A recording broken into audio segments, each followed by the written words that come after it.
पंचगंगा नदीचं प्रदूषण रोखण्यासाठी 3 ठिकाणी ZLD प्रकल्प उभारण्यास 609 कोटी रुपये मंजूर झाल्याचं आमदार राहुल आवाडे यांनी सांगितलंय। या पार्श्वभूमीवर महाविकास आघाडीनं पत्रकार परिषद घेऊन आपली भूमिका मांडली।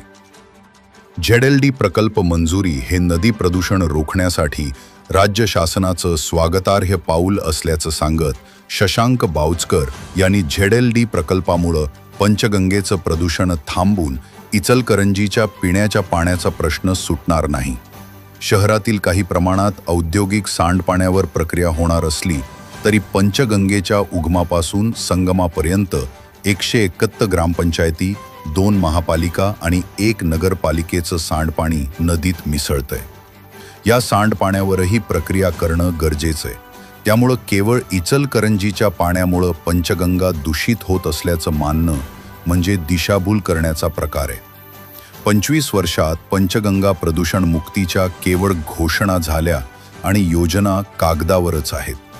आताही 609 कोटीच्या योजनेतून सर्व औद्योगिक सांडपाण्यावर प्रक्रिया होणार नाही। असं असलं तरी नव्या योजनेमुळे नदी प्रदूषण मुक्त होईल असं सांगून दिशाभूल केली जात आहे। शहराला शुद्ध आणि मुबलक पाणी मिळण्यासाठी कारम्मावाडी वारणा योजनेचा DPR करण्यासाठी कोट्यवधी रुपये खर्च झाले। त्या योजना रद्द करून सुळकूड योजनेला 2020 मध्ये शासनानंच मंजुरी दिली आहे। प्रत्यक्षात शहराला शुद्ध पाणी देण्यासाठी प्रयत्न होताना दिसत नाही।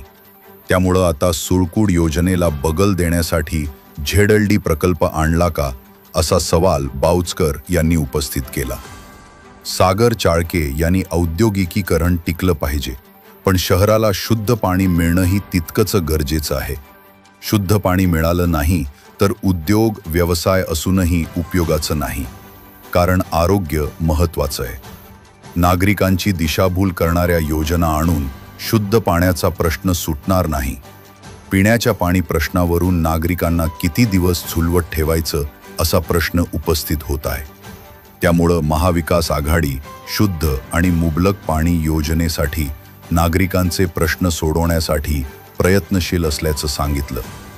यावेळी सयाजी चव्हाण, प्रकाश मोरबाळे, बर्मा कांबळे, भावसो कसबे, अमरजित जाधव, वसंत कोरवी, प्रकाश सुतार, बाबासाहेब कोतवाल, सदा मलाबादे, नागेश शेजारे उपस्थित होते।